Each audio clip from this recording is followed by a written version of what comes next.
Hey, what's going on, everybody? Welcome to Poetically Christian, and welcome to another edition of Should Christians Play?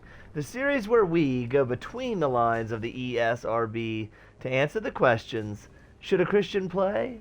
And is this game accessible for me? Hi guys, my name is Derek. I'm a legally blind preacher, and if you're new here, we do this kind of thing all the time. And if you don't want to miss any of our future reviews, Let's Plays, or Bible sermons, guys, remember to subscribe to the YouTube channel on Poetically Christian.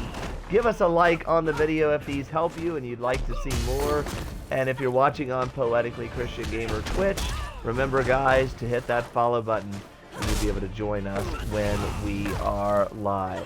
Today, guys, we're reviewing Mortal Kombat versus DC Universe that came out in the year 2008 for your Xbox 360 and PlayStation 3.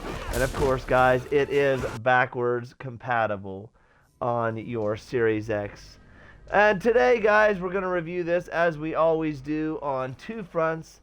Is the game accessible physically for the blind, low vision, the deaf and hard of hearing, and motor disabled? And is the game morally acceptable and accessible for a Christian to play? Well, guys, that's what we're going to look at here today. First of all, we're going to start out with the physical accessibility. Is this game physically accessible to play? And we'll start with the low vision and blind, because that's the spectrum I come at things from. Well, seeing as this is a game from 2008, there is not a whole lot of accessibility for the low vision and blind. However, there is some voiceover work. There is no menu narration for this game, as I said, as you expect from a game from 2008, 2009. It's just not there. But the menus, as you can see, I'll go back, as you can see, are huge. If you are low vision, you can see these menus are gigantic. The text is big. It's light text on dark backgrounds. Very, very easy to read, easy to follow, guys. So on that, I have absolutely no complaints. Also, when you go through the select a fighter on this game, it also voices over who you're on. So let's say we hit this button. Batman, okay? We be back. You don't want to be Batman. Scorpion. So if you, for some reason, can't read these and you're completely blind, you still have the ability to have it voiced over on what character on as you just be back out or circle back out until you find the character that you want to play. So that's pretty awesome. You know, with the text size being large on the menus and the voiceover work for the character select screen, it lets you be able to know who you're picking and playing. That's pretty awesome. When you play through the story mode, it is completely voiced over, so you don't have to worry about reading anything. You can just sit back and enjoy it if you are low vision or blind, and enjoy the voice work, which is pretty cool. So that's pretty awesome. So for the low vision and blind, for a game from 2008-9, not that bad. Obviously, it could be better, and as we got to modern amenities and conveniences, things did get better. But for a game from this time, this is a pretty accessible game, especially since everything is pretty simplified. There's not a lot of menu options. You know, things are pretty set. You know, menu memorization is definitely possible for the blind on this game, as there's not much to adjust in the settings. There's not a whole lot of menus to navigate through to get to the game modes you want, such as arcade mode, story mode, practice mode, and combo challenge. That's about it, guys. And Xbox Live. Yeah, and and we have 1 player, 2 player, and your options, things like that. There's not a lot, just a handful on each menu setting, so not a lot to memorize. So for that aspect, I would have to give this game, for its time period, a C+ to a B as far as physical accessibility for the low vision blind, just because of the voiceover work on the story mode, the voiceover work on the character select screen, the huge text, and easy to read text on the menus. It's a very approachable game for a low vision or blind user. Now, as far as the deaf and hard of hearing, from what I can tell, we do not have any subtitle controls other than just, limited stuff, nothing over and above. But again, from a game from 2008-9, it is to be expected. And for the motor disabled, we do not have any button remapping on this game, but what we do have are presets. I believe there are 4 different presets. We can go look at that actually. And so that's what you have to pick from as far as your controls go. Now the options here. Yeah, oh that's right, if I go back in it, okay. Yeah, there's 4 presets for the options. Now, something else we have, this is pretty cool, is obviously you can control the audio sound bars as well. So if you're blind and you need to hear where somebody is and need you to punch up certain things, aspects of the game, you can do that right here. You can punch up the sound effects, the cinema if you want to turn that down, the cinematics, the music if you need to turn that down so you can hear their footsteps and motions, movements, the announcer of course, the round 1 fight, things like that. You can punch all those things up or down as you see fit to help you with the game as well, which that is pretty awesome for, the blind. Yeah, so overall, for a game from this age, I have to give it pretty high marks for accessibility, just for the fact that there's a lot here. It's easy to navigate, easy to see, easy to use. There is presets, and not just like 1 or 2, but actually about 4 you could choose from for the controls for the time. And, so overall, I would give Mortal Kombat vs. DC Universe for accessibility, physical accessibility, a C+ to B-. I mean, pretty good for the time. Now, what about the moral accessibility? How accessible is this game to play for a Christian? Well, that's what we're going to look at now.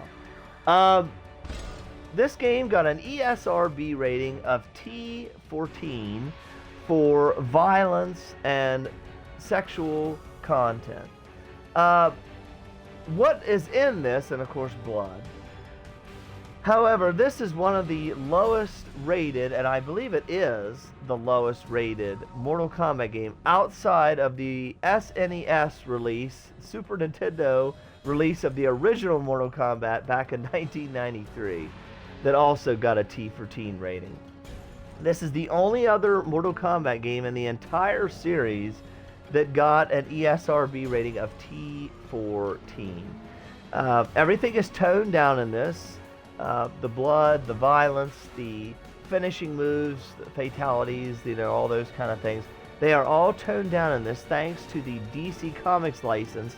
At the time, DC Comics did not want to see their heroes, being killed and things like that, so it had to lessen its rating. And thanks to that, we get a very Christian-friendly Mortal Kombat game here, guys. Next to the original for the Super Nintendo in the modern era, this is the most accessible Mortal Kombat we have for Christians.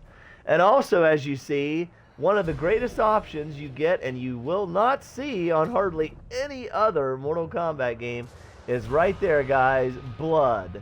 You can turn blood off in this game. There's actually a toggle for blood in this, and by turning that off, not only does it turn the blood off, but it also turns the ability to perform fatalities or heroic brutalities off in this game as well.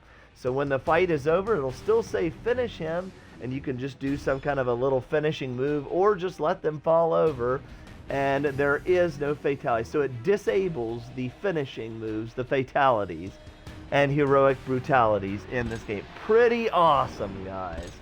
Pretty awesome. So you can wipe out one of the, most offensive things in the game, the fatalities and things, which have already been scaled back to begin with in this game, being that it is a T for teen game, but you can just completely turn them off to boot. That's pretty awesome, guys.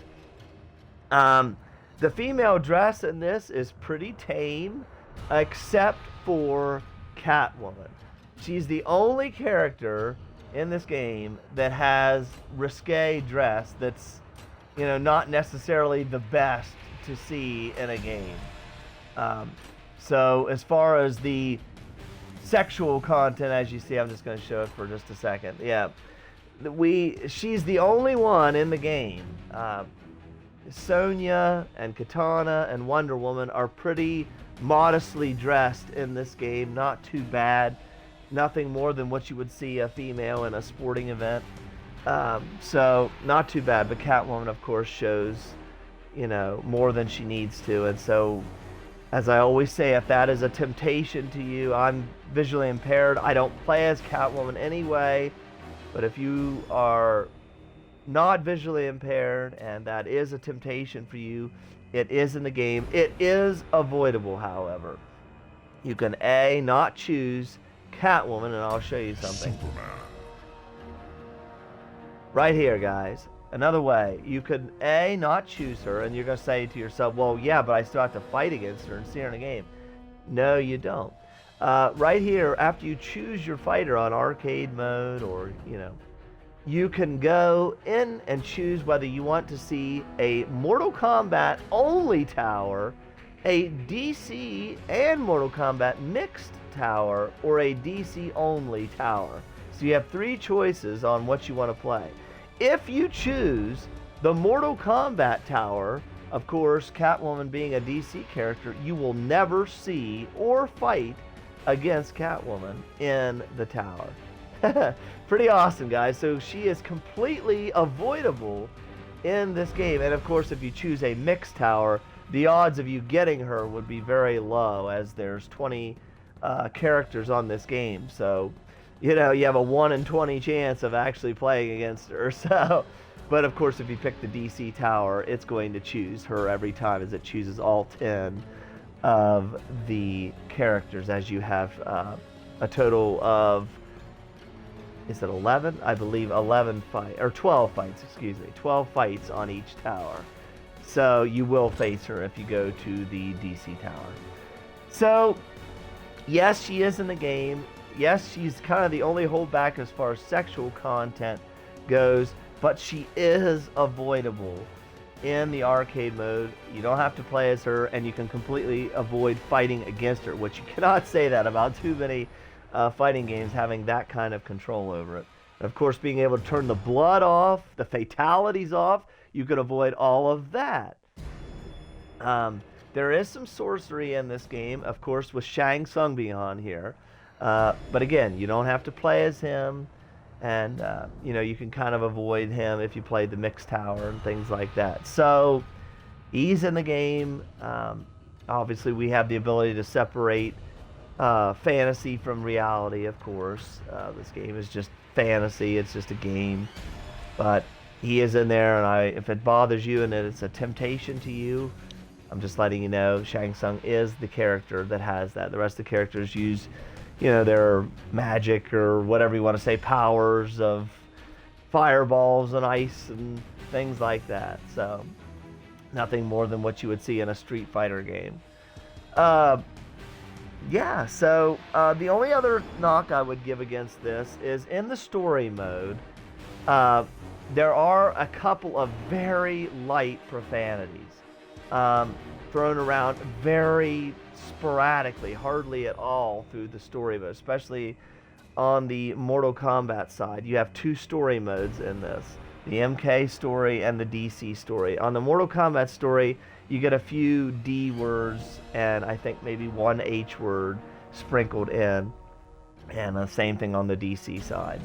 The only thing I will say is at the very end of the Mortal Kombat storyline, spoiler alert if you have not played this, once you finish the game, you come into a chamber where Darkseid is, where he's kind of been held captive throughout the events of the story, and he refers to himself as a god.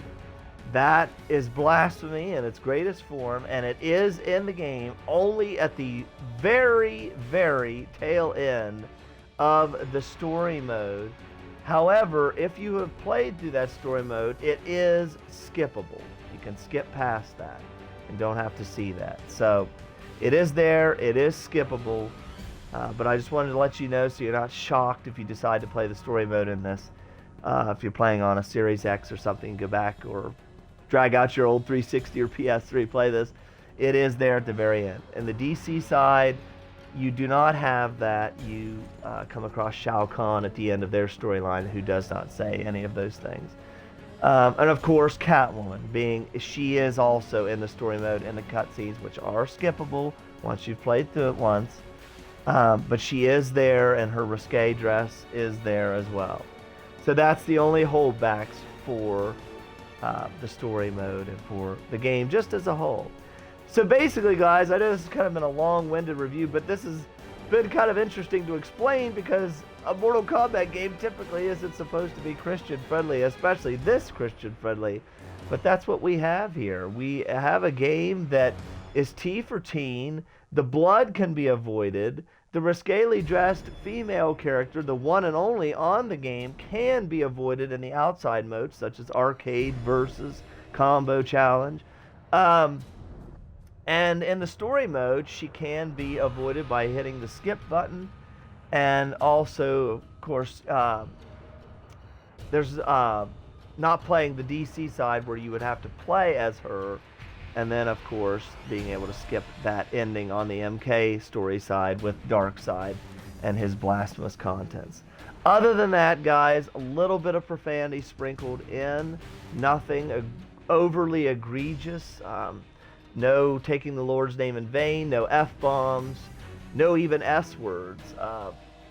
Pretty light stuff. So overall, there is a couple, like I said, Catwoman being in there, and that line of Darkseid, and of course the very light profanity. I cannot give this game an A, or probably even on the high end of B. But what I can do, since this stuff is avoidable, and we have an MK, a bloodless MK, a fatality-less MK, a pretty modestly dressed female cast, and a way to play most game modes other than maybe one side of the story, I'm going to give this game a B- for moral Christian accessibility, guys. I will kind of show you this in practice, as I've been doing that on some of my reviews, and folks have told me that it helps. So kind of show you what the game looks like. Batman. I don't want to be Batman. I'm not Batman. Sub-Zero. We'll play Sub-Zero. And we'll just kind of pick a Mortal Kombat tower. And I'll kind of show you what the game looks like in practice. I've played this on the channel many times. But if you're new here and you haven't seen that, then I'm just going to give you an example here of what the game looks like in practice. So you can see if you're new here and visually, and for the accessibility wise, you want to see how it works. Here we go.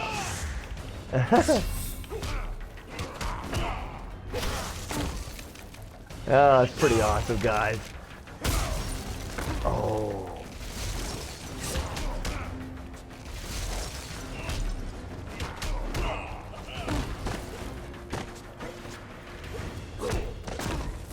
I think this game is pretty awesome, guys. Wins. Flawless victory. It's pretty accessible for most Christians, and for and you guys have these. You push these buttons as you fight in air. That's pretty awesome. That as well. I like that. It's kind of just button mashing and trying to guess what button your opponent's gonna choose. Oh no, he's angry. As you can hear that, guys, when they activate their fear or their fury mode. Rage mode, I like to call it.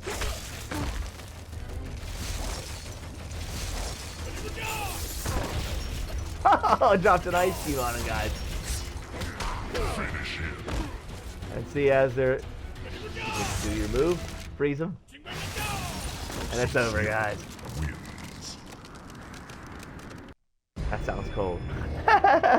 So I just kind of wanted to show you guys what that looked like in practice, so you know whether this would be a game that's, right for you. So overall, guys, I hope this has helped you. If it has, remember to give me a like on the videos. It helps our ministry so much. And guys, if you don't want to miss any of our future reviews, remember to subscribe to the YouTube channel on Poetically Christian, as it's absolutely free, and you won't miss anything that we do, our future reviews, Let's Plays, Bible sermons, and so much more.